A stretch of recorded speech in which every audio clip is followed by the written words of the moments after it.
Hello, and welcome to another ASMR reading session. Hello, welcome. It's been a while since we've done this.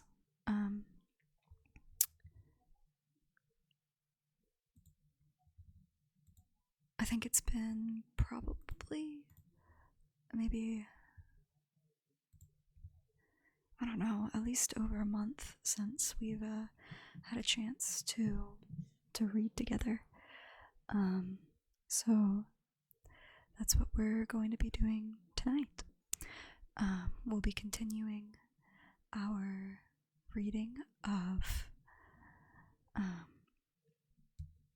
The Picture of Dorian Gray by Oscar Wilde, and this is gonna go the same way these streams normally go. I know it's been a while since we've had one, but essentially, just as a reminder, ads and what's it called? Redeems are both turned off for this stream. And as always, I request that you, if you're here live, keep the chat pretty subdued.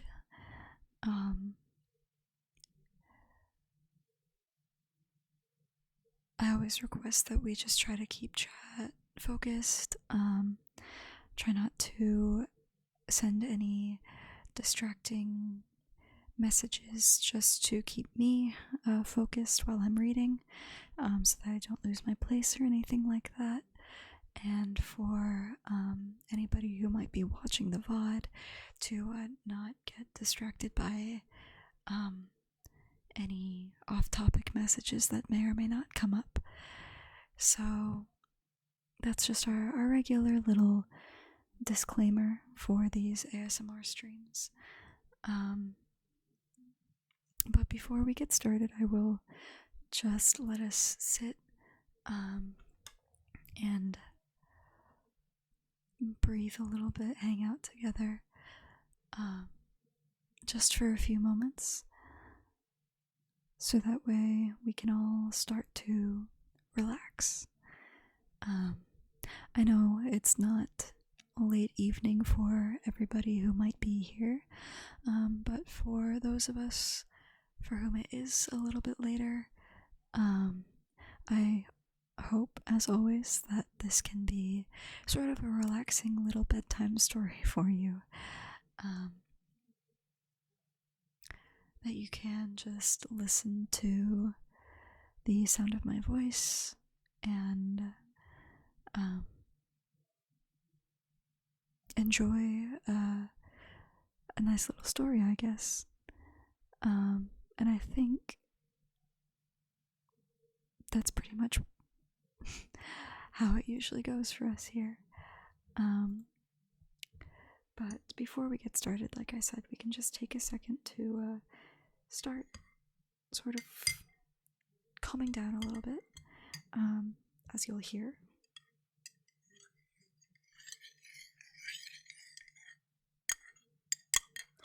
I do have a cup of tea with me. So do feel free to get your own cups of tea. I highly recommend. If you're here to relax, that is. If you're just here to be here, I guess, then you can do whatever you want.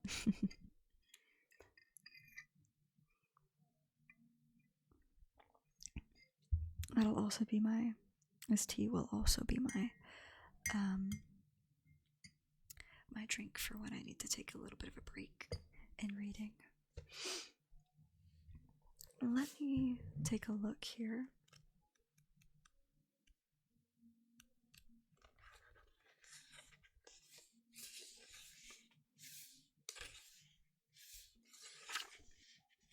I think in total we're probably reading maybe 20 or 30 pages tonight.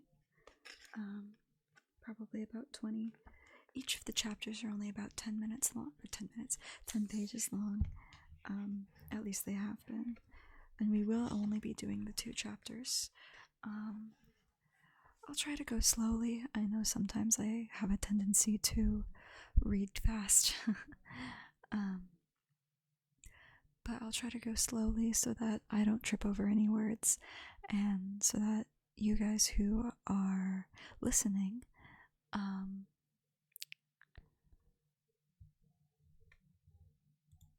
don't have to, sit there and try to parse what I'm what I'm saying.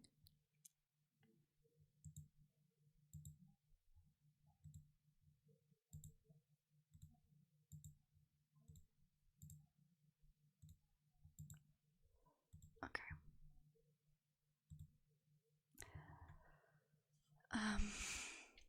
And I think we've done this once before, but we are gonna go ahead and do it again. And I do want to kind of try and make it into a regular thing that we do for these streams, just to get everybody into the right mindset, into the right sort of mental place. But we're going to do a couple minutes of deep breathing. I will count you in first. So we're going to do an inhale for 4, a hold for 4, and then an exhale for 4. So I'll count a couple, just for you to get into that kind of rhythm, and then we'll just do a couple minutes of breathing together.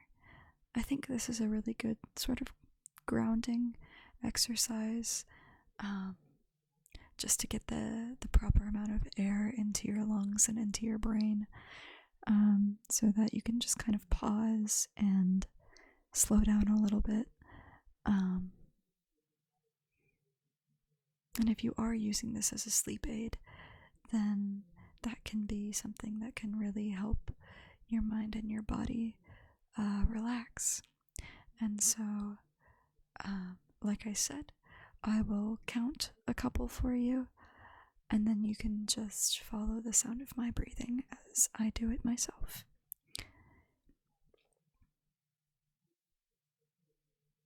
So, like I said, we're going to inhale for 1, 2, 3, 4.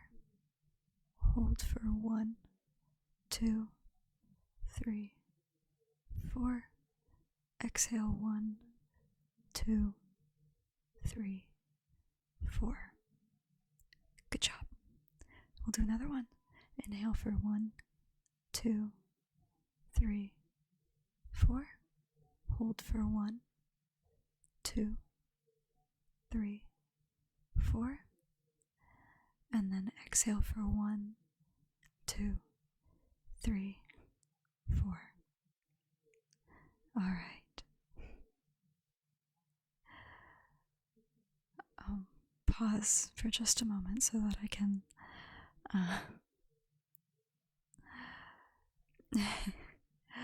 welcome all of our newcomers into our chat. Hello, hello. You don't have to stay if you can't or don't want to. That is totally fine. But if you do want to stay and keep me on in the background, if you're here to listen to the reading or the ASMR, you are more than welcome to. Like I was just saying, we're going to start with some deep breathing exercises.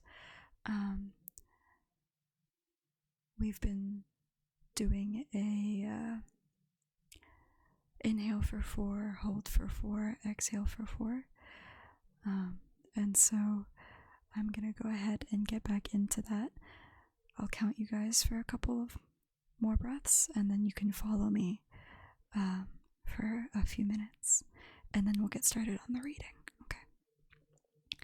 So again, we're going to inhale for 1, 2, 3, 4.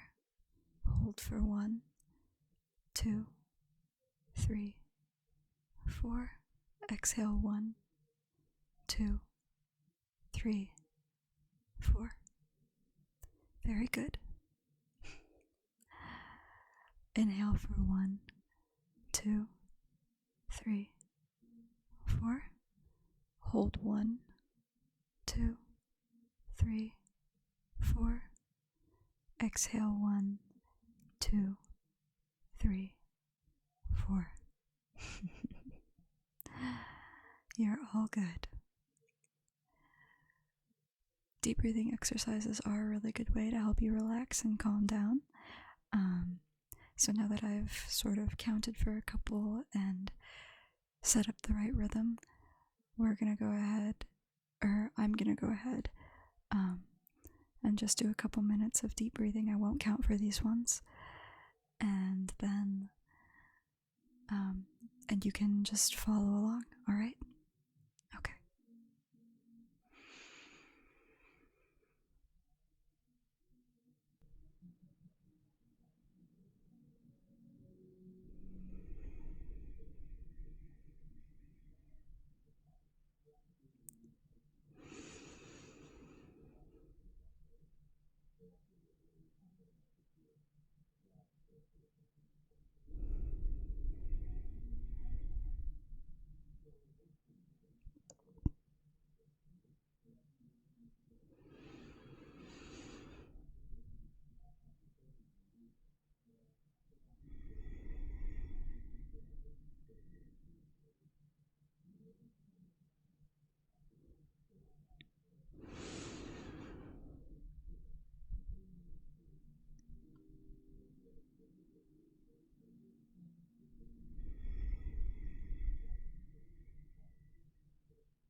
Okay. Very good. Alright. I hope that we're all feeling a little bit more relaxed, a little bit more peaceful, a little bit more calm. And I'm going to go ahead and take another sip of my tea, and then we'll go ahead and get started. How does that sound?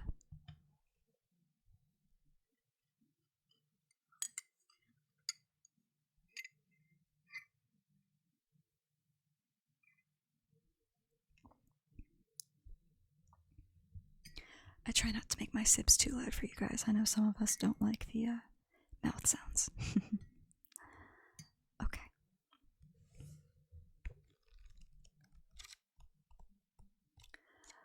I know I say to try to keep the chat focused while I'm reading, just so that I don't get distracted.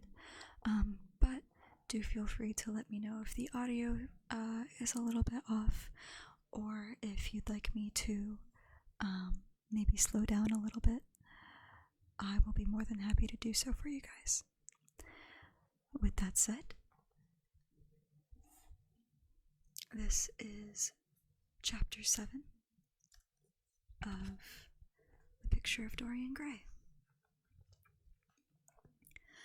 For some reason or other, the house was crowded that night, and the fat Jew manager who met them at the door was beaming from ear to ear with an oily, tremulous smile.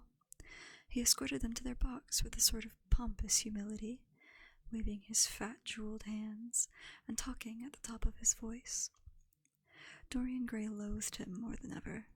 He felt as if he had come to look for Miranda and had been met by Caliban. Lord Henry, upon the other hand, rather liked him. At least he declared he did, and insisted on shaking him by the hand, and assuring him that he was proud to meet a man who had discovered a real genius and gone bankrupt over a poet. Hallward amused himself with watching the faces in the pit. The heat was terribly oppressive, and the huge sunlight flamed like a monstrous dahlia with petals of yellow fire. The youths in the gallery had taken off their coats and waistcoats and hung them over the side. They talked to each other across the theater and shared their oranges with the tawdry girls who sat beside them. Some women were laughing in the pit. Their voices were horribly shrill and discordant. The sound of the popping of corks came from the bar. "What a place to find one's divinity in," said Lord Henry. "Yes," answered Dorian Gray. "It was here I found her, and she is divine beyond all living things. When she acts, you will forget everything. These common, rough people with their coarse faces and brutal gestures become quite different when she is on the stage. They sit silently and watch her. They weep and laugh as she wills them to do. She makes them as responsive as a violin. She spiritualizes them, and one feels that they are of the same flesh and blood as oneself." "The same flesh and blood as oneself? Oh, I hope not," exclaimed Lord Henry, who was scanning the occupants of the gallery through his opera glass. "Don't pay any attention to him, Dorian," said the painter. "I understand what you mean, and I believe in this girl. Anyone you must love must be marvelous, and any girl that has the effect you describe must be fine and noble. To spiritualize one's age, that is something worth doing. If this girl can give a soul to those who have lived without one, if she can create the sense of beauty in people whose lives have been sordid and ugly, if she can strip them of their selfishness and lend them tears for sorrow that are not their own, she is worthy of all your adoration, worthy of the adoration of the world. This marriage is quite right. I did not think so at first, but I admit it now. The gods made Sybil Vane for you. Without her, you would have been incomplete." "Thanks, Basil," answered Dorian Gray, pressing his hand. "I know that you would understand me. Harry is so cynical, he terrifies me. But here's the orchestra. It is quite dreadful, but it only lasts for about 5 minutes. Then the curtain rises, and you will see the girl to whom I am going to give all my life, to whom I have given everything that is good in me." A quarter of an hour afterwards, amidst an extraordinary turmoil of applause, Sybil Vane stepped onto the stage.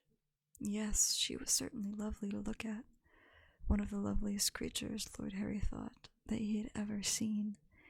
There was something of the fawn in her shy glance and startled eyes. A faint blush, like the shadow of a rose in a mirror of silver, came to her cheeks as she glanced at the crowded, enthusiastic house. She stepped back a few paces, and her lips seemed to tremble. Basil Hallward leapt to his feet and began to applaud.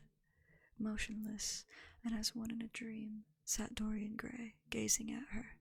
Lord Henry peered through his glasses, murmuring, "Charming, charming."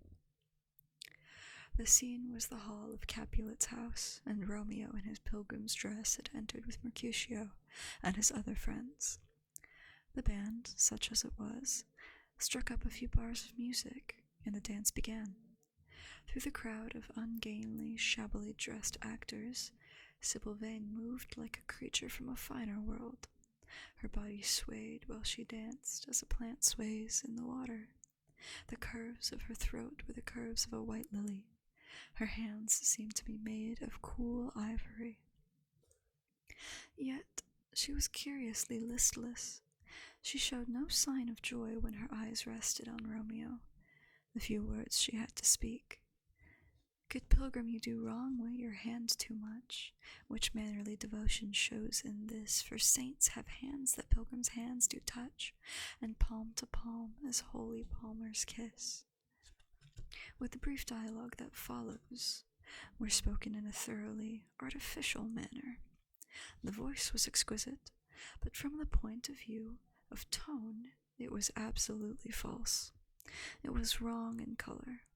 I took away all the life from the verse. It made the passion unreal. Dorian Gray grew pale as he watched her. He was puzzled and anxious. Neither of his friends dared to say anything to him.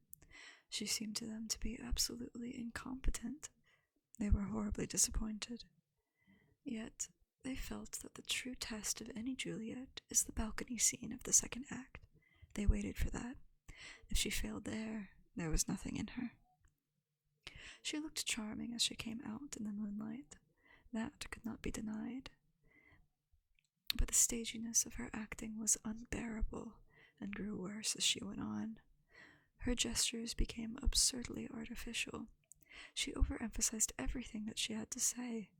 The beautiful passage, "Thou knowest the mask of night is on my face, else would a maiden blush bepaint my cheek, for that which thou hast heard me speak tonight," was declaimed with the painful precision of a schoolgirl who has been taught to recite by some second-rate professor of elocution.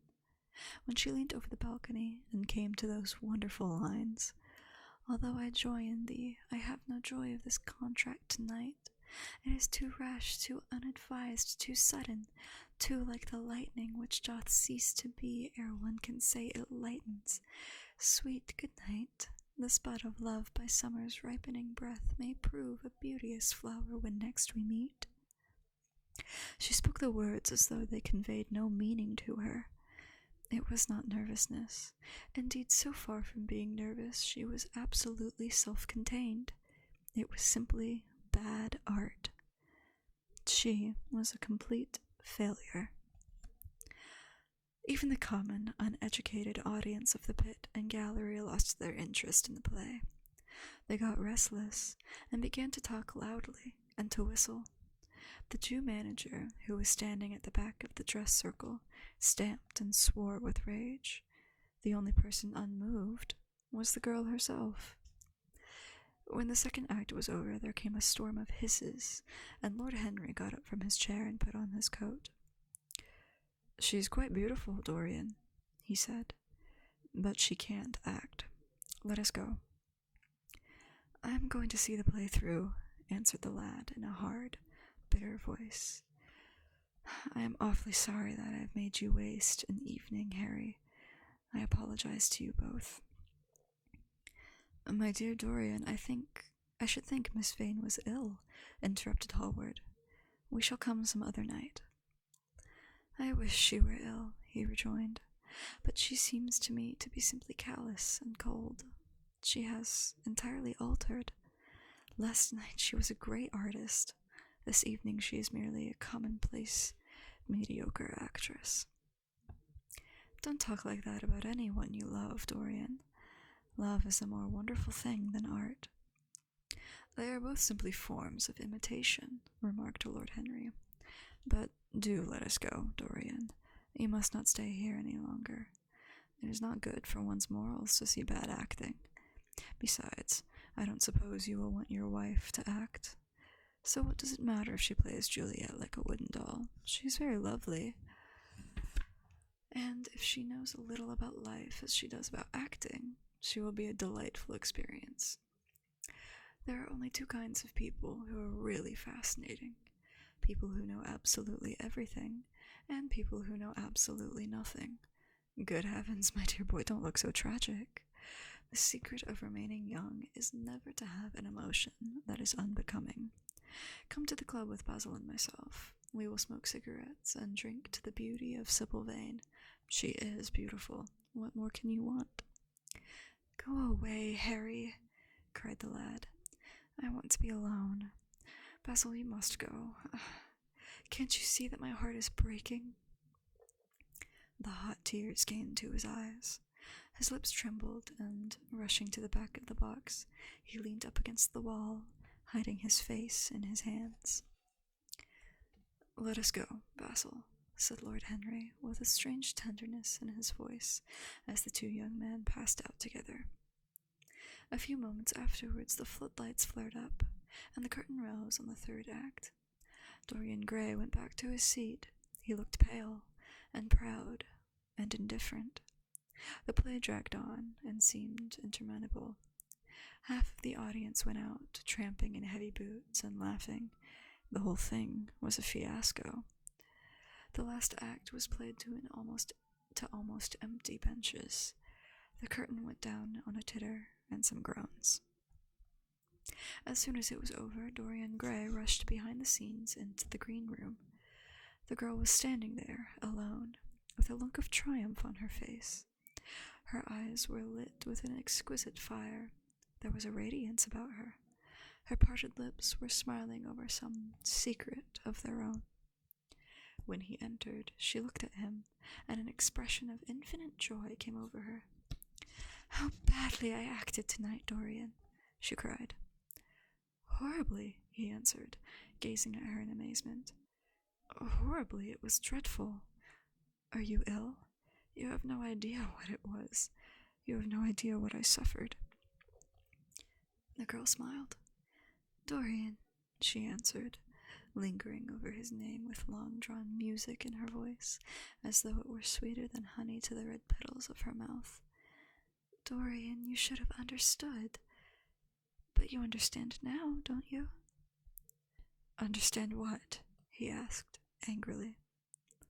"Why I was so bad tonight. Why I shall always be bad. Why I shall never act well again." He shrugged his shoulders. "You are ill, I suppose.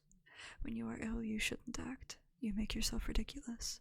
My friends were bored. I was bored." She seemed not to listen to him. She was transfigured with joy. An ecstasy of happiness dominated her. "Dorian, Dorian," she cried. "Before I knew you, acting was the one reality of my life. It was only in the theater that I lived. I thought that it was all true. I was Rosalind one night and Portia the other. The joy of Beatrice was my joy, and the sorrows of Cordelia were mine also. I believed in everything. The common people who acted with me seemed to me to be godlike. The painted scenes were my world. I knew nothing but shadows, and I thought them real. You came, oh, my beautiful love, and you freed my soul from prison. You taught me what reality really is. Tonight, for the first time in my life, I saw through the hollowness, the sham, the silliness of the empty pageant in which I had always played. Tonight, for the first time, I became conscious that the Romeo was hideous and old and painted, that the moonlight in the orchard was false, that the scenery was vulgar, that the words I had to speak were unreal, were not my words, were not what I wanted to say. You had brought me something higher, something of which all art is but a reflection. You had made me understand what love really is. My love, Prince Charming, Prince of Life, I have grown sick of shadows. You are more to me than all art can ever be. What have I to do with the puppets of a play?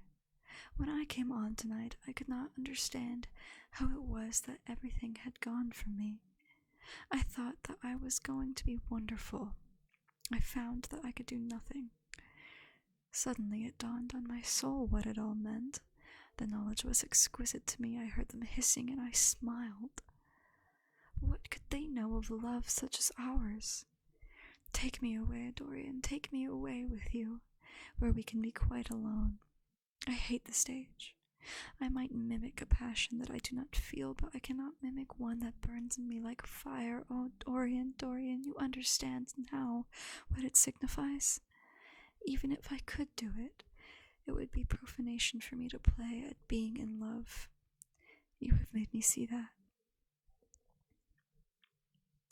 He flung himself down on the sofa and turned away his face. "You have killed my love," he muttered. She looked at him in wonder and laughed. He made no answer. She came across to him and with her little fingers stroked his hair. She knelt down and pressed his hands to her lips. He drew them away, and a shudder ran through him. Then he leapt up and went to the door. "Yes," he cried, "you have killed my love.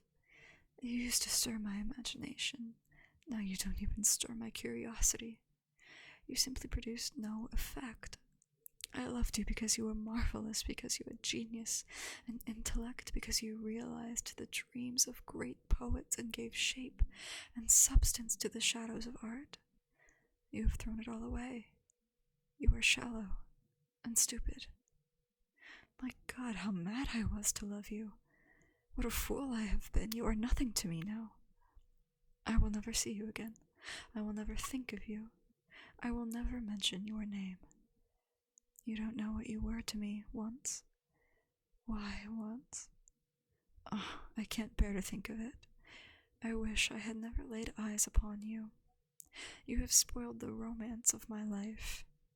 How little you can know of love if you say it mars your art. Without your art you are nothing. I would have made you famous, splendid, magnificent.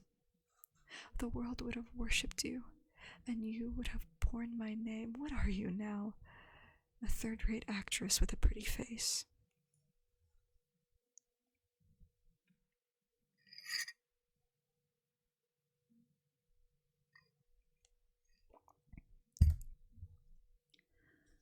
The girl grew white and trembled.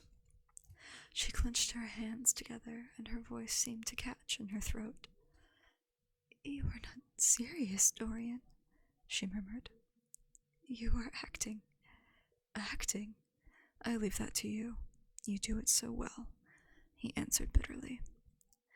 She rose from her knees and, with a piteous expression of pain in her face, came across the room to him. She put her hand upon his arm and looked into his eyes. He thrust her back. Don't touch me, he cried. A low moan broke from her, and she flung herself at his feet and lay there like a trampled flower. Dorian, Dorian, don't leave me, she whispered. I am so sorry I didn't act while I was thinking of you all the time, but I will try, indeed, I will try. It came so suddenly across me, my love for you. I think I should never have known it if you had not kissed me, if we had not kissed each other. Kiss me again, my love, don't go away from me, I couldn't bear it. Oh, don't go away from me. My brother... No, never mind. He didn't mean it, he was in jest. But you... Oh, can't you forgive me for tonight? I will work so hard and try to improve. Don't be cruel to me because I love you better than anything in the world. After all, it is only once that I have not pleased you. But you were quite right, Dorian. I should have shown myself more of an artist. It was foolish of me, and yet I couldn't help it. Oh, don't leave me, don't leave me. A fit of passionate sobbing choked her. She crouched on the floor like a wounded thing, and Dorian Gray, with his beautiful eyes, looked down at her, and his chiseled lips curled in exquisite disdain. There is always something ridiculous about the emotions of people whom one has ceased to love.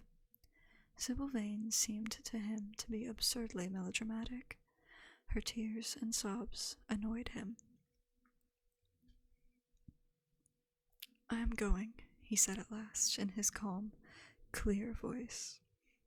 I don't wish to be unkind, but I can't see you again. You have disappointed me. She wept silently and made no answer, but crept nearer. Her little hands stretched blindly out and appeared to be seeking for him. He turned on his heel and left the room.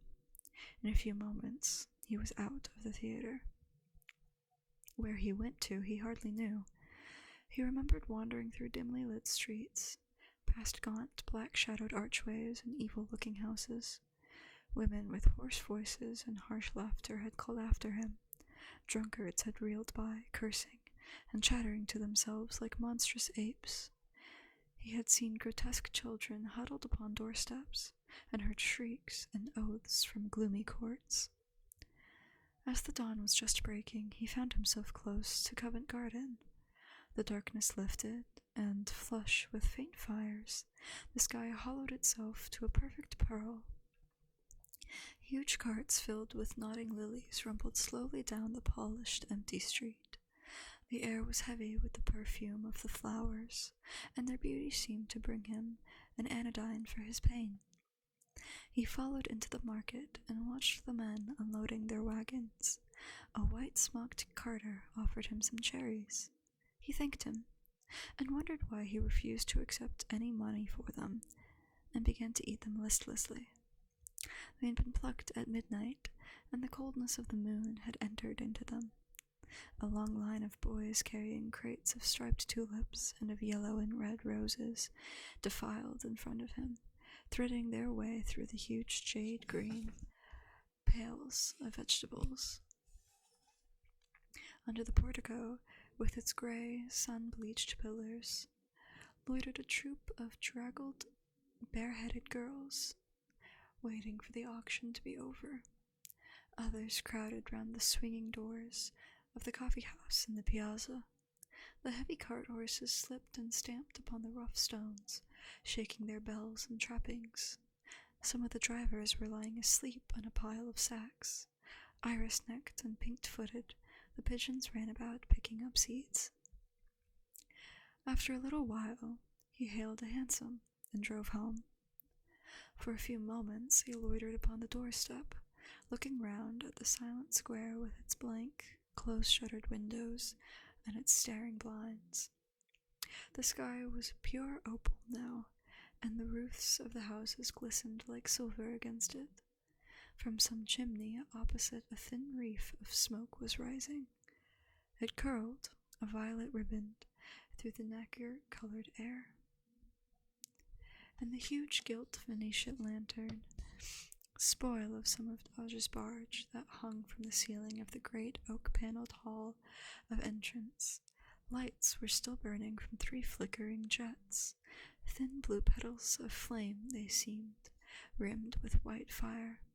He turned them out, and, having thrown his hat and cape on the table, passed through the library towards the door of his bedroom, a large octagonal chamber on the ground floor that, in his newborn feeling for luxury, he had just decorated for himself, and hung with some curious Renaissance tapestries that had been discovered stored in a disused attic at Selby Royal. As he was turning the handle of the door, his eyes fell upon the portrait Basil Hallward had painted of him. He stared back, as if in surprise.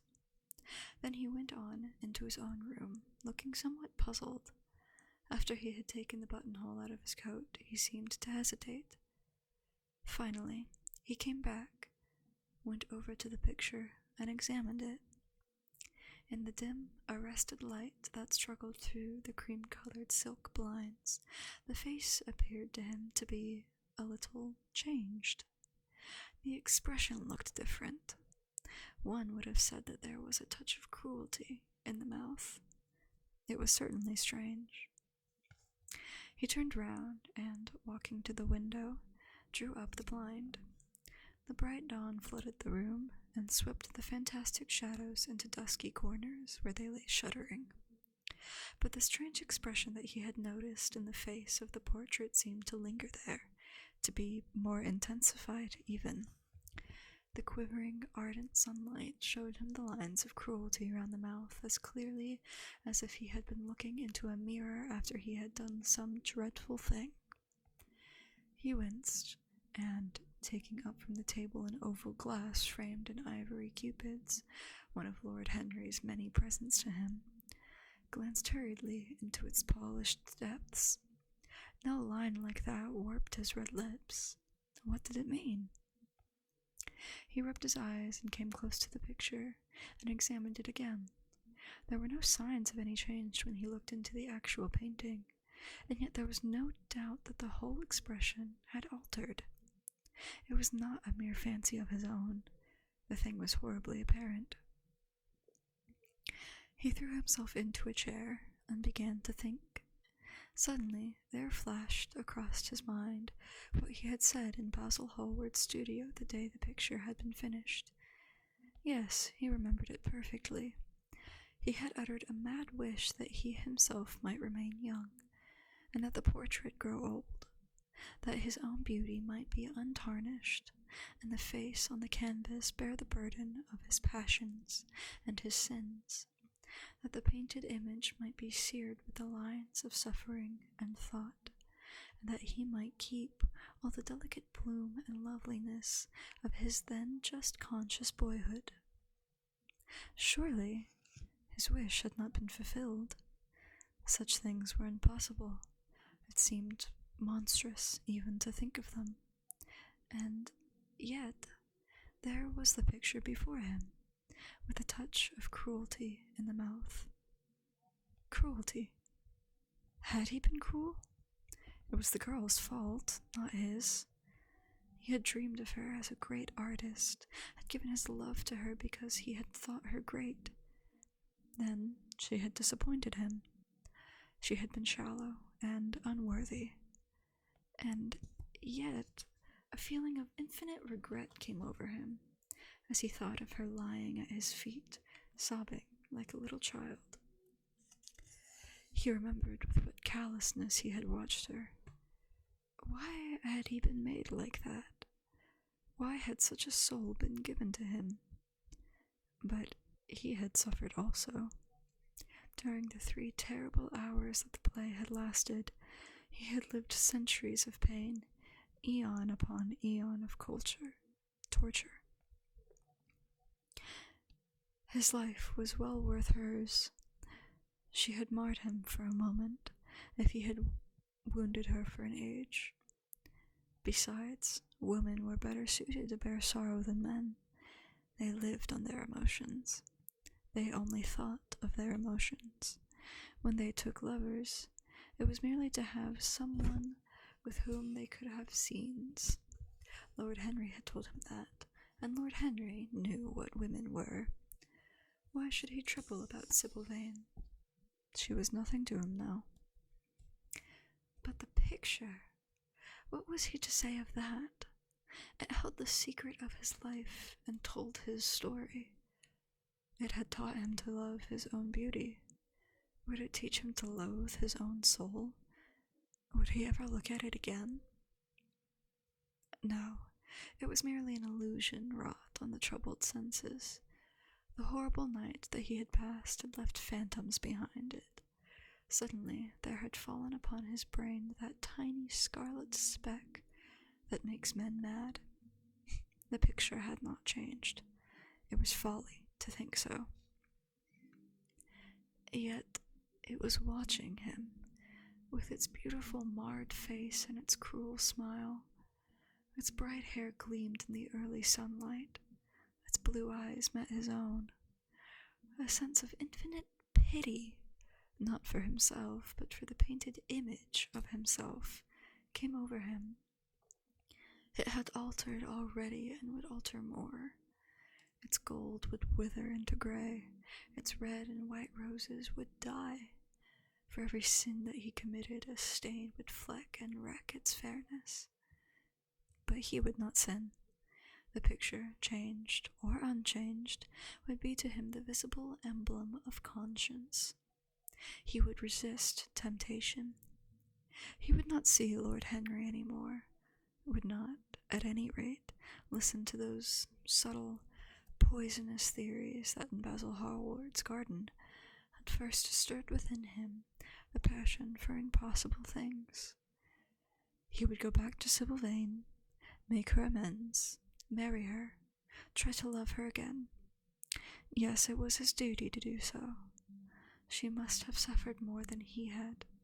Poor child, he had been selfish and cruel to her. The fascination that she had exercised over him would return. They would be happy together. His life with her would be beautiful and pure. He got up from his chair and drew a large screen right in front of the portrait, shuddering as he glanced at it. How horrible, he muttered to himself, and he walked across to the window and opened it. When he stepped out onto the grass, he drew a deep breath. The fresh morning air seemed to drive away all his somber passions. He thought only of Sybil. A faint echo of his love came back to him. He repeated her name over and over again. The birds that were singing in the dew-drenched garden seemed to be telling the flowers about her.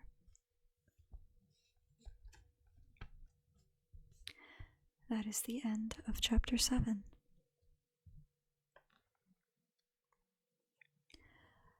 I'm going to take a quick break here so that I can drink a little bit more of my tea. So we can just pause and relax for a moment. I hope you're all enjoying the story so far. If you've been someone who has been listening to these ASMR streams and following along without falling asleep, that is. And if this is just background noise for you, or you're using this as a sleep aid, I hope my reading is good.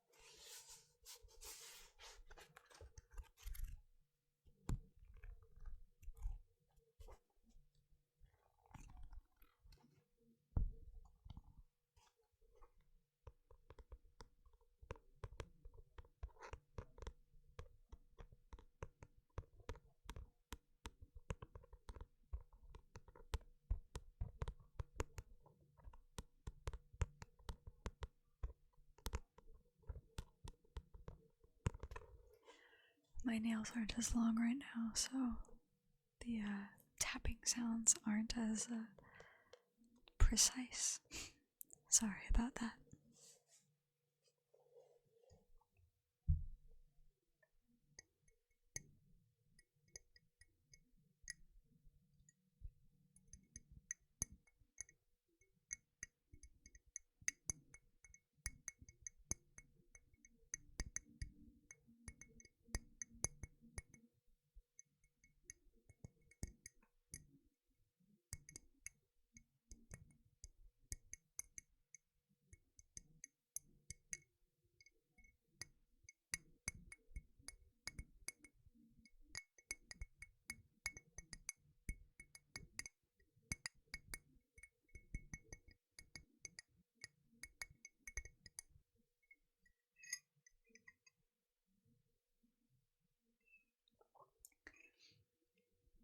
Like I said at the beginning of the stream before I started reading, if there are any issues with the audio, please feel free to let me know. I am not monitoring the audio. I find that the delay between my words and the feedback that I get when I monitor audio, it distracts me too much while I'm speaking, so I tend to trail off in my sentences and not actually complete my thoughts. So that's why I don't have audio monitoring on, at least for these reading streams. So do let me know if there's any audio issues. I want this to be as calming as possible for you guys, so.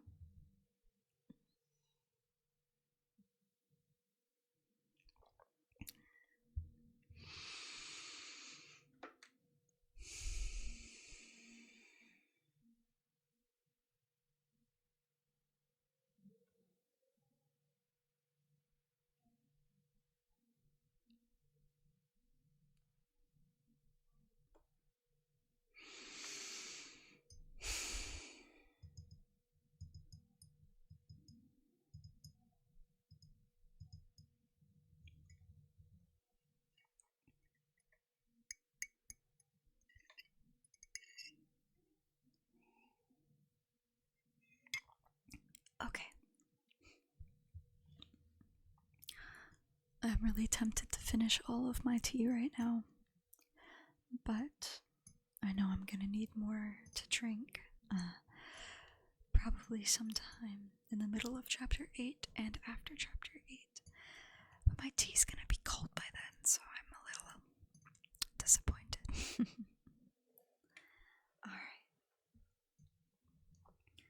Now that we've taken a couple of minutes to just breathe and relax, actually I lied, I'm gonna take one more sip of tea.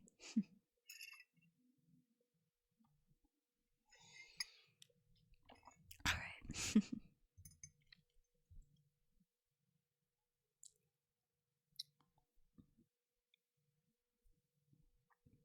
Okay.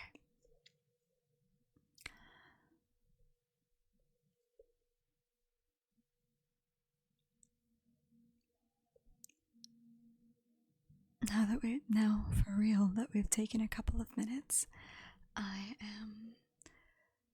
think I will go ahead and start chapter 8 for us. I hope that's okay.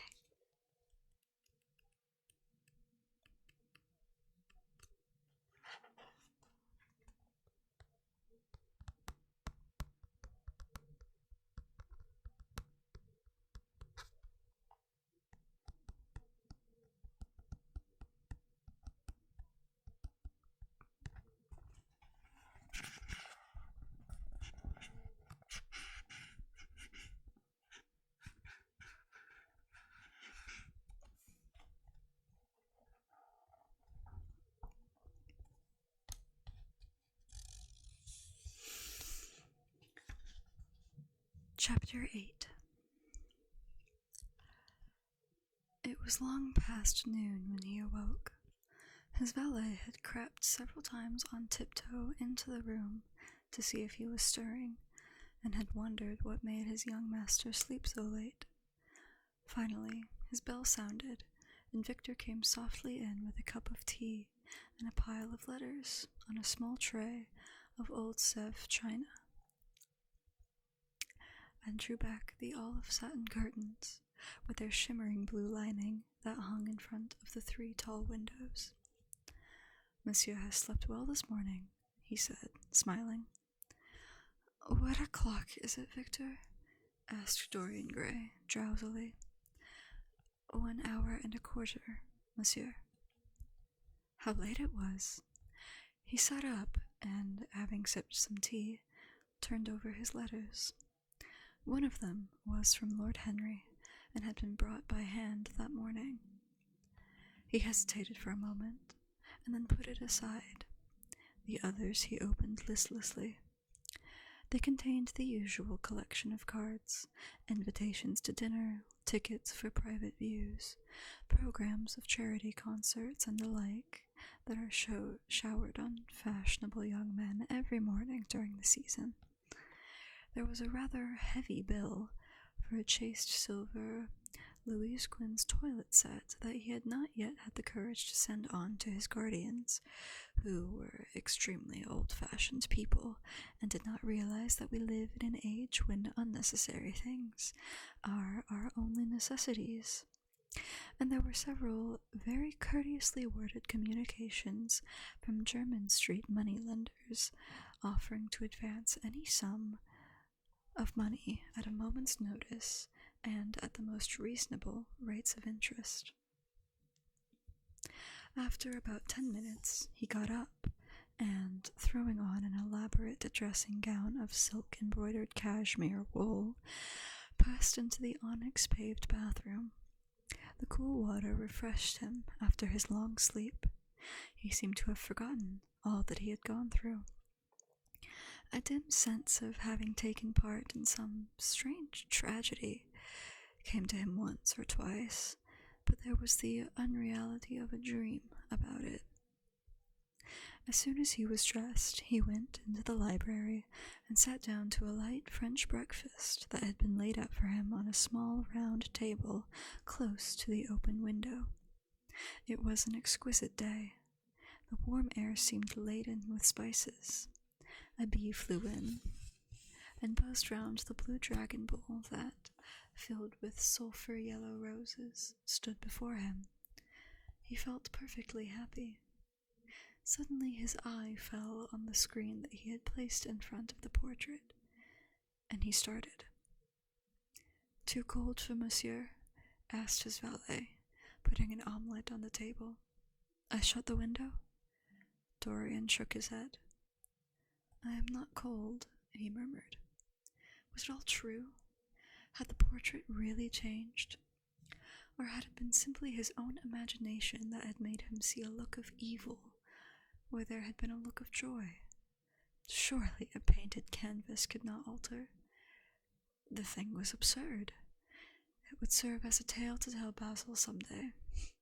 That would make him smile. And yet, how vivid was his recollection of the whole thing.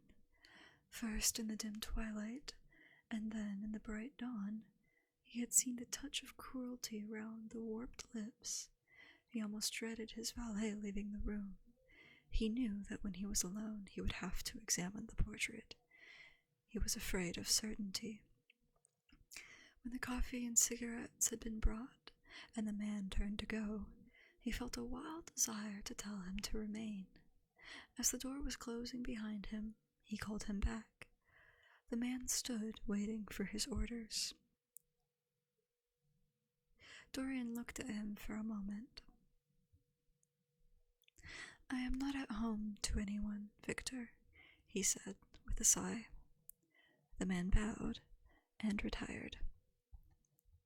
Then he rose from the table, lit a cigarette, and flung himself down on a luxuriously cushioned couch that stood facing the screen. The screen was an old one, of gilt Spanish leather, stamped and wrought with a rather florid Louis XIV pattern. He scanned it curiously, wondering if ever before it had concealed the secret of a man's life. Should he move it aside after all? Why not let it stay there? What was the use of knowing? If the thing was true, it was terrible. If it was not true, why trouble about it? But what if, by some fate or deadlier chance, eyes other than his spied behind and saw the horrible change?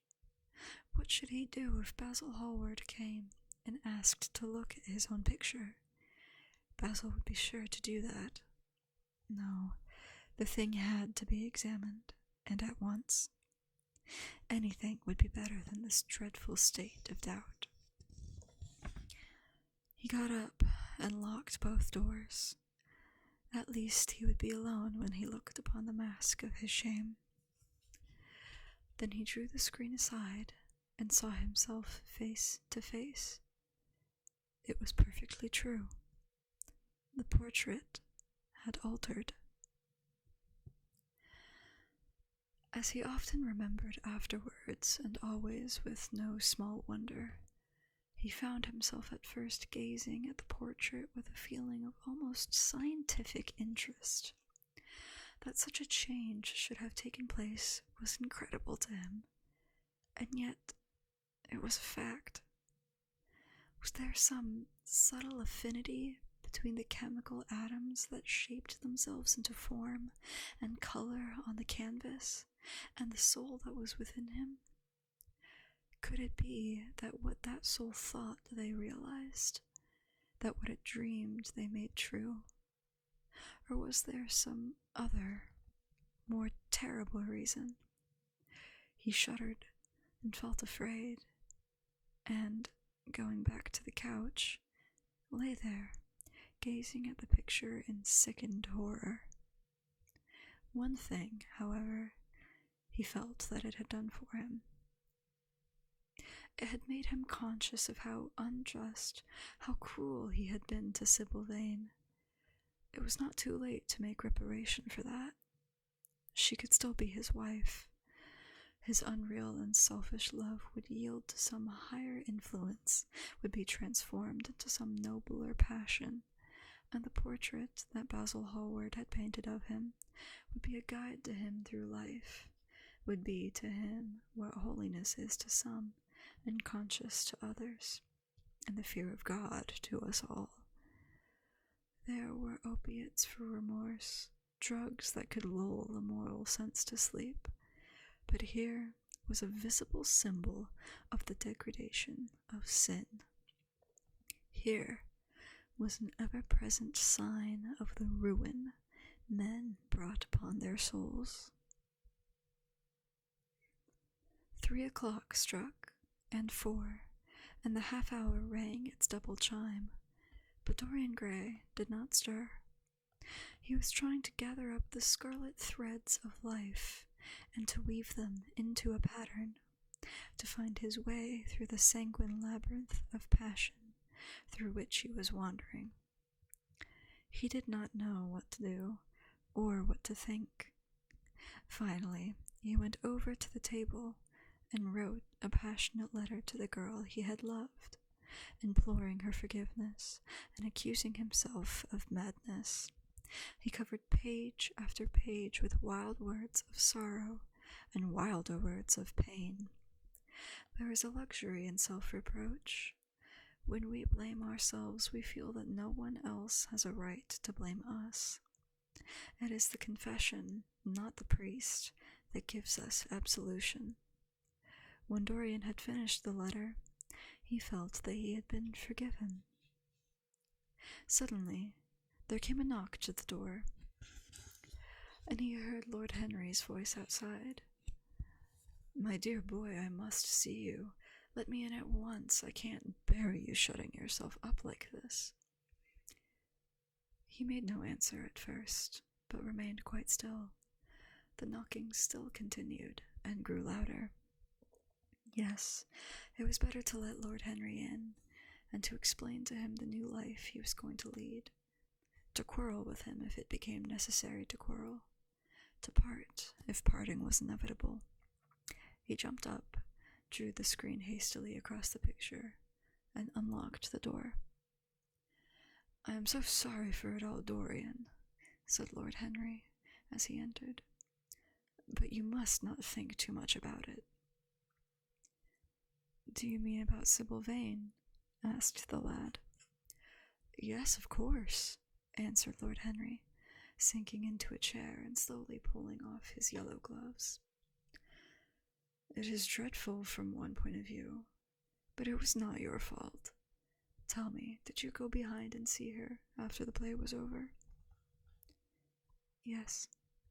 "I felt sure you had. Did you make a scene with her?" "I was brutal, Harry. Perfectly brutal. But it is all right now. I am not sorry for anything that has happened. It has taught me to know myself better."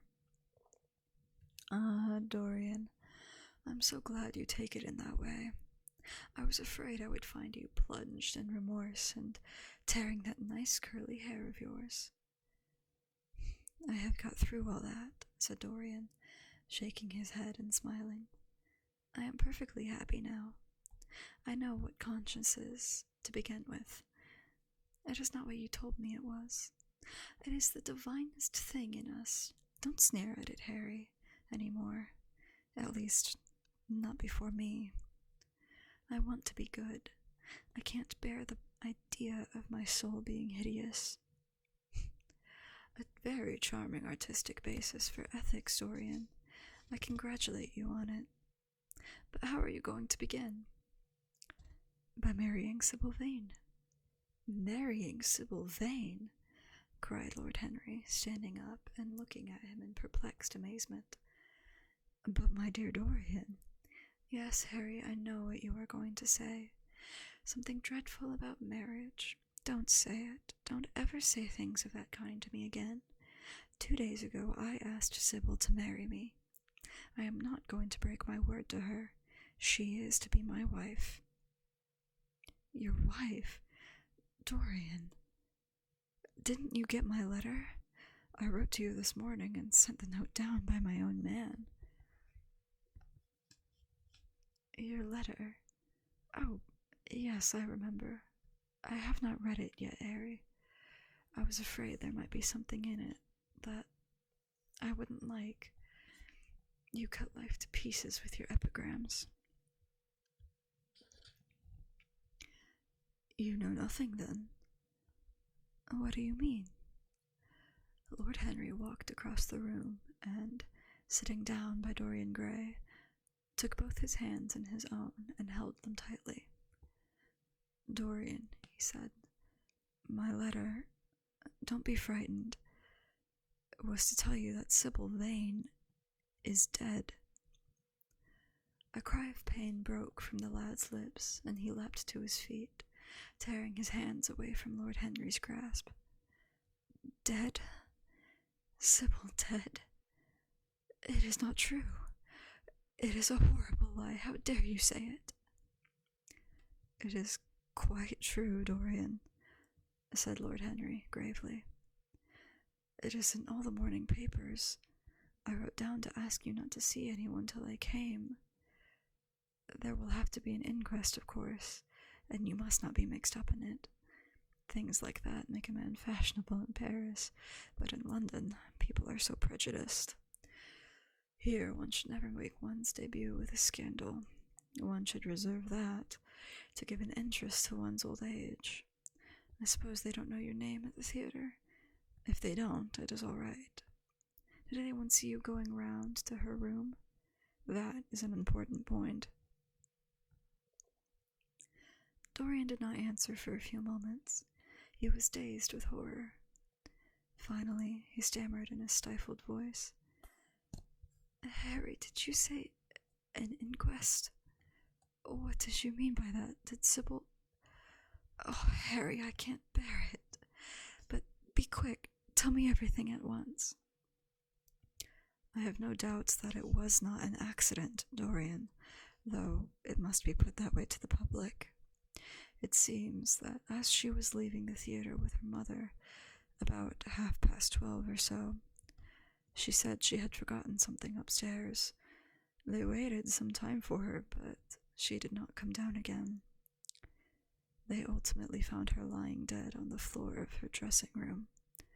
She had swallowed something by mistake, some dreadful thing they use at theaters. I don't know what it was, but it had either prussic acid or white lead in it. I should fancy it was prussic acid, as she seems to have died instantaneously." Harry, it is terrible," cried the lad. "Yes, it is very tragic, of course, but you must not get yourself mixed up in it. I see by the standard that she was 17. I should have thought she was almost younger than that. She looked such a child, and seemed to know so little about acting. Dorian, you mustn't let this kind of thing get on your nerves. You must come and dine with me, and afterwards we will look in at the opera. It is a Patty night, and everyone will be there. You can come to my sister's box. She has got some smart women with her." "So I have murdered Sybil Vane," said Dorian Gray, half to himself. "Murdered her as surely as if I had cut her little throat with a knife. Yet the roses are not less lovely for all that. The birds sing just as happily in my garden. And tonight I am to dine with you and then go on to the opera and sup somewhere, I suppose, afterwards. How extraordinarily dramatic life is. If I had read all this in a book, Harry, I think I would have wept over it. Somehow, now that it has happened, actually, and to me, it seems far too wonderful for tears. Here is the first passionate love letter I have ever written in my life. Strange that my first passionate love letter should have been addressed to a dead girl. Can they feel, I wonder, those white, silent people we call the dead? Sybil, can she feel, or know, or listen? Oh, Harry, how I loved her once. It seems years ago to me now. She was everything to me. Then came that dreadful night. Was it really only last night, when she played so badly and my heart almost broke? She explained it all to me. It was terribly pathetic, but I was not moved a bit. I thought her shallow. Suddenly something happened that made me afraid. I can't tell you what it was, but it was terrible. I said I would go back to her. I felt I had done wrong. And now she is dead. My my God, Harry, what shall I do? You don't know the danger I am in, and there is nothing to keep me straight. She would have done that for me. She had no right to kill herself. It was selfish of her. My dear Dorian, answered Lord Henry, taking a cigarette from his case and producing a gold-laden matchbox. The only way a woman can ever reform a man is by boring him so completely that he loses all possible interest in life. If you had married this girl, you would have been wretched. Of course you would have treated her kindly. One can always be kind to people about whom one cares nothing. But she would have soon found out that you were absolutely indifferent to her. And when a woman finds that out about her husband, she either becomes dreadfully dowdy, or wears very smart bonnets that some other woman's husband has to pay for. I say nothing about the social mistake, which would have been abject, which, of course, I would not have allowed, but I assure you that in any case the whole thing would have been an absurd failure. I suppose it would, muttered the lad, walking up and down the room and looking inordinately pale. But I thought it was my duty. It is not my fault that this terrible tragedy has prevented my doing what was right. I remember your saying once that there is a fatality about good resolutions. They are always made too late. Mine certainly were. Good resolutions are useless attempts to interfere with scientific laws. Their origin is pure vanity. Their result is absolutely nil. They give us, now and then, some of those luxurious, sterile emotions that have a certain charm for the weak. That is all that can be said for them. They are simply checks that men draw on a bank where they have no account. I'm going to pause here for a moment, just for a moment. I need to go check on something really fast. Give me just a couple of minutes, please.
Sorry about that brief interruption.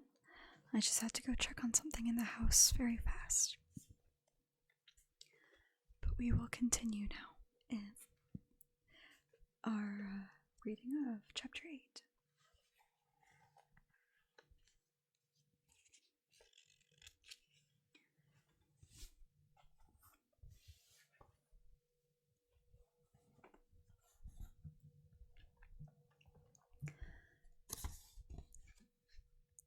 Harry, cried Dorian Gray, coming over and sitting down beside him. Why is it that I cannot feel this tragedy as much as I want to? I don't think I am heartless. Do you? You have done too many foolish things during the last fortnight to be entitled to give yourself that name, Dorian, answered Lord Henry with his sweet, melancholy smile. The lad frowned.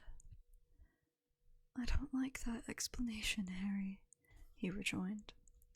But I am glad you don't think I am heartless. I am nothing of the kind. I know I am not. And yet, I must admit that this thing that has happened does not affect me as it should. It seems to me to be simply like a wonderful ending to a wonderful play. It has all the terrible beauty of a Greek tragedy, a tragedy in which I took a great part, but by which I have not been wounded. It is an interesting question, said Lord Henry, who found an exquisite pleasure in playing on the lad's unconscious egotism. An extremely interesting question. I fancy that the true explanation is this. It often happens that the real tragedies of life occur in such an inartistic manner that they hurt us by their crude violence, their absolute incoherence, their absurd want of meaning, their entire lack of style. They affect us just as vulgarity affects us.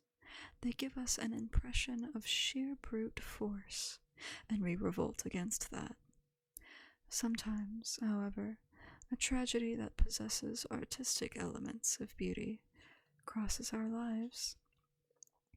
If these elements of beauty are real, the whole thing simply appeals to our sense of dramatic effect. Suddenly, we find that we are no longer the actors, but the spectators of the play. Or, rather, we are both. We watch ourselves, and the mere wonder of the spectacle enthralls us. In the present case, what is it that has really happened? Someone has killed herself. For love of you. I wish that I had ever such an experience. It would have made me in love with love for the rest of my life.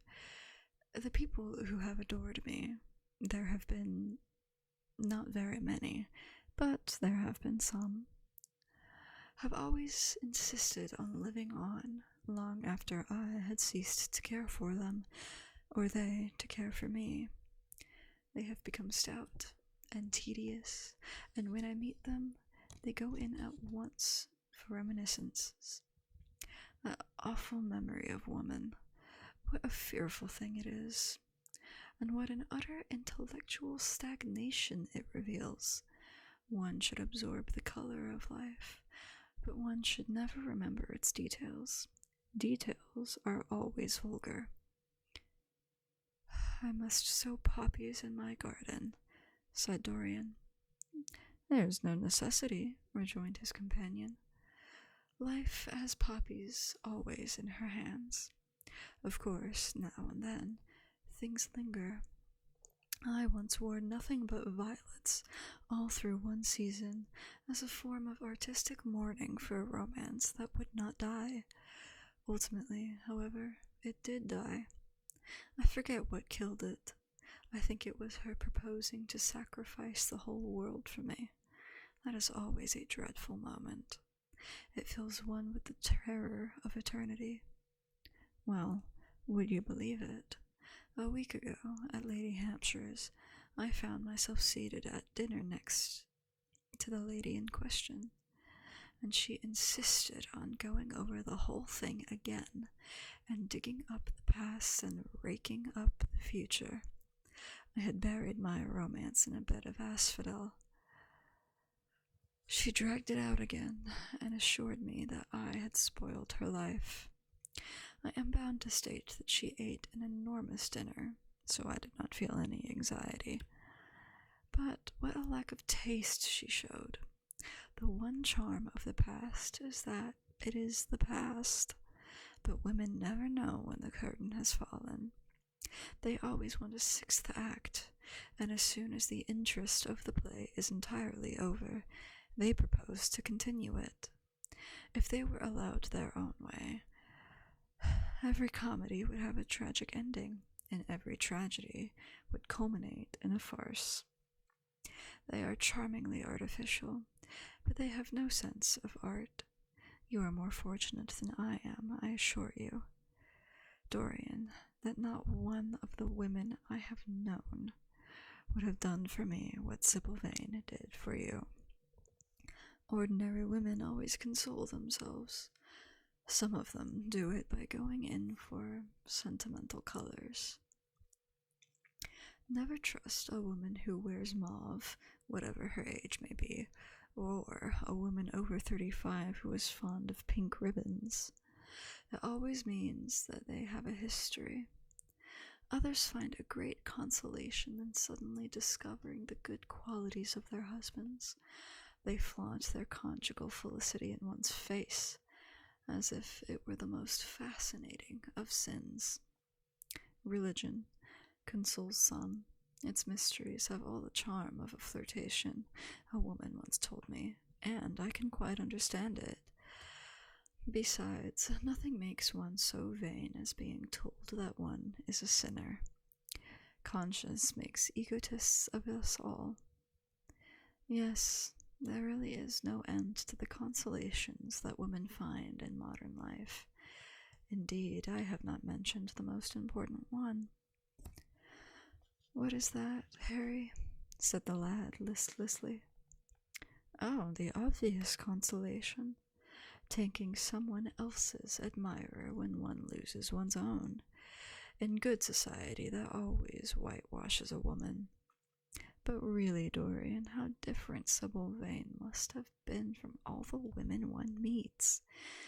There is something to me quite beautiful about her death. I am glad I am living in a century when such wonders happen. They make one believe in the reality of the things we all play with, such as romance, passion, and love. I was terribly cruel to her. You forget that. I am afraid that women appreciate cruelty, downright cruelty, more than anything else. They have wonderfully primitive instincts. We have emancipated them, but they remain slaves looking for their masters all the same. They love being dominated. I am sure you were splendid. I have never seen you really and absolutely angry, but I can fancy how delightful you looked. And, after all, you said something to me the day before yesterday that seemed to me, at the time, to be merely fanciful, but that I see now was absolutely true and holds the key to everything." "What was that, Harry?" "You said to me that Sybil Vane represented to you all the heroines of romance, that she was Desdemona one night and Ophelia the other, that if she died as Juliet she came to life as Imogen." "She will never come to life again now," muttered the lad, burying his face in his hands. "No, she will never come to life. She has played her last part. But you must think of that lonely death in the tawdry dressing room simply as a strange, lurid fragment from some Jacobean tragedy, as a wonderful scene from Webster, or Ford, or Cyril Tourneur. The girl never really lived, and so she has never really died. To you, at least, she was always a dream, a phantom that flitted through Shakespeare's plays, and left them lovelier for its presence, a reed through which Shakespeare's music sounded richer and more full of joy. The moment she touched actual life, she marred it, and it marred her, and so she passed away. Mourn for Ophelia, if you like. Put ashes on your head because Cordelia was strangled. Cry out against heaven because the daughter of Brabantio died. But don't waste your tears over Sybil Vane. She was less real than they are. There was a silence. The evening darkened in the room. Noiselessly and with silver feet, the shadows crept in from the garden. The colors faded warily out of things. After some time, Dorian Gray looked up. "You have explained me to myself, Harry," he murmured, with something of a sigh of relief. "I felt all that you have said, but somehow I was afraid of it, and I could not express it to myself. How well you know me. But we will not talk again of what has happened. It has been a marvelous experience. That is all. I wonder if life has still in store for me anything as marvelous." "Life has everything in store for you, Dorian. There is nothing that you, with your extraordinary good looks, will not be able to do." "But suppose, Harry, I become haggard and old and wrinkled. What then?" Then," said Lord Henry, rising to go, "then, my dear Dorian, you would have to fight for your victories. As it is, they are brought to you. No, you must keep your good looks. We live in an age that reads too much to be wise and that thinks too much to be beautiful. We cannot spare you. And now you had better dress and drive down to the club. We are rather late as it is." "I think I shall join you at the opera, Harry. I feel too tired to eat anything. What is the number of your sister's box?" 27, I believe. It is on the grand tier.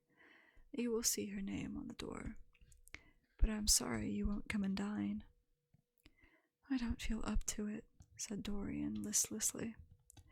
"But I am awfully obliged to you for all that you have said to me. You are certainly my best friend. No one has ever understood me as you have." "We are only at the beginning of our friendship, Dorian," answered Lord Henry, shaking him by the hand. "Goodbye. I shall see you before 9:30, I hope. Remember, Patty is singing." As he closed the door behind him, Dorian Gray touched the bell, and in a few minutes Victor appeared with the lamps and drew the blinds down. He waited impatiently for him to go. The man seemed to take an interminable time over everything. As soon as he had left, he rushed to the screen and drew it back. No, there was no further change in the picture. It had received the news of Sybil Vane's death before he had known it of himself. It was conscious of the events of life as they occurred. The vicious cruelty that marred the fine lines of the mouth had, no doubt, appeared at the very moment that the girl had drunk the poison, whatever it was. Or was it indifferent to results? Did it merely take cognizance of what passed within the soul? He wondered and hoped that some day he would see the change taking place before his very eyes, shuddering as he hoped it. Poor Sybil! What a romance it had all been! She had often mimicked death on the stage. Then death himself had touched her and taken her with him. How had she played that dreadful last scene? Had she cursed him as she died? No. She had died for love of him, and love would always be a sacrament to him now. She had atoned for everything, by the sacrifice she had made of her life. He would not think any more of what she had made him go through on that horrible night at the theater. When he thought of her, it would be as a wonderful, tragic figure sent on to the world stage to show the supreme reality of love. A wonderful, tragic figure. Tears came to his eyes as he remembered her childlike look and winsome, fanciful ways and shy, tremulous grace. He brushed them away hastily and looked again at the picture. He felt that the time had really come for making his choice, or had his choice already been made? Yes, life had decided that for him, life and his own infinite curiosity about life, eternal youth, infinite passion, pleasures subtle and secret, wild joys and wilder sins, he was to have all these things. The portrait was to bear the burden of his shame. That was all.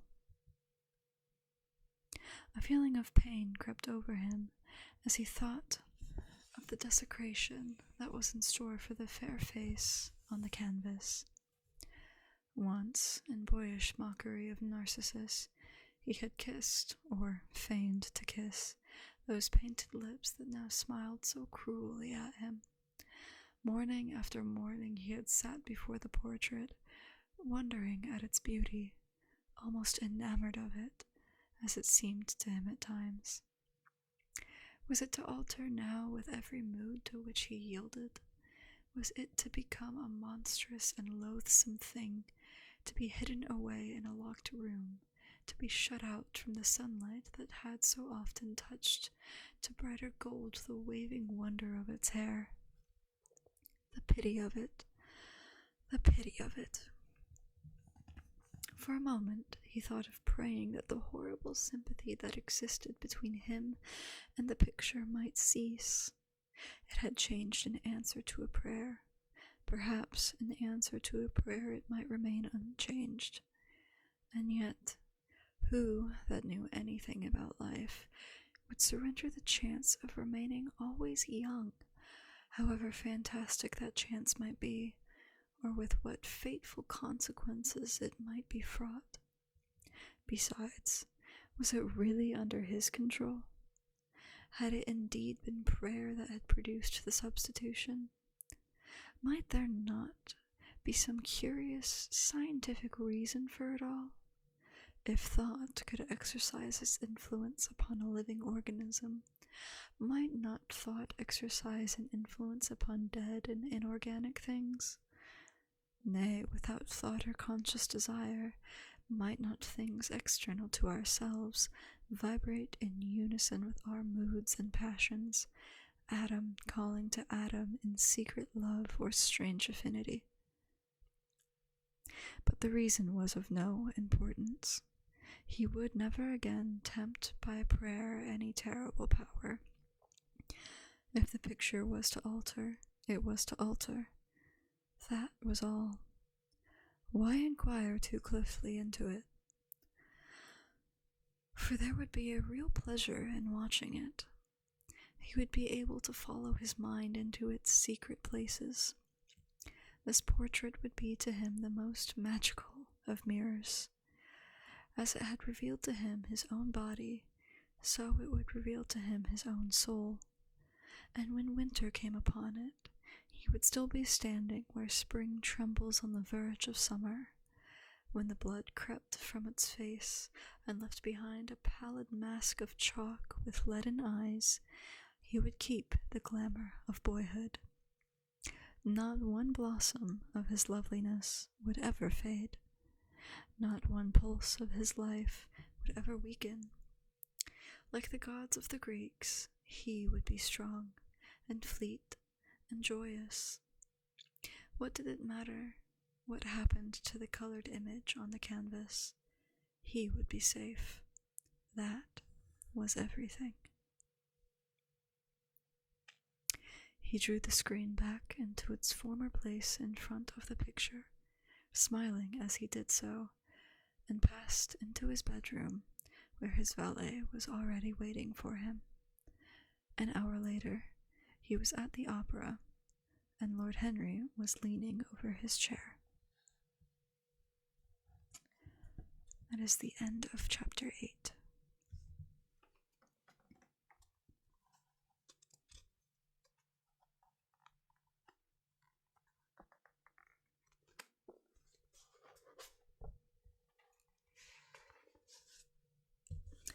All right.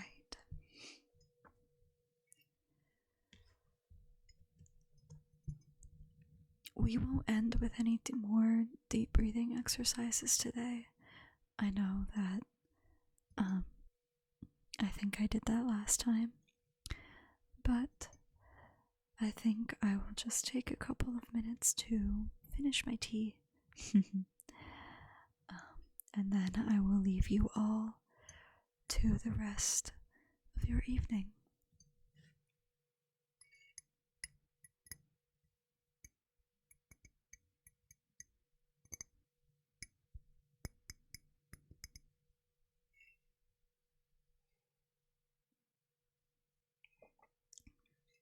My tea is cold now, unfortunately. But it's just a couple of mouthfuls.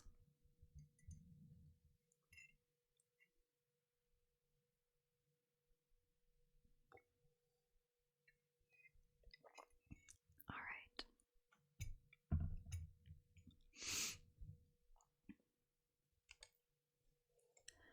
Once again, I hope that my reading has brought you some peace, some quiet, a chance to relax. If you're following along with the story, I hope you're enjoying. And if you're just here to have a quiet end to your evening, then I hope I was able to oblige. As always, it is my pleasure to read for you all in these streams, and I hope I can continue doing so.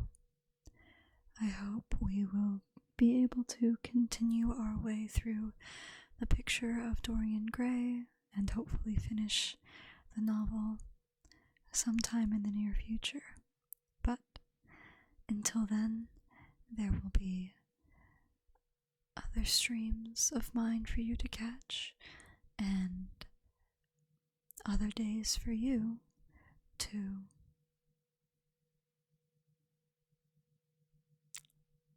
live your own lives. Alright.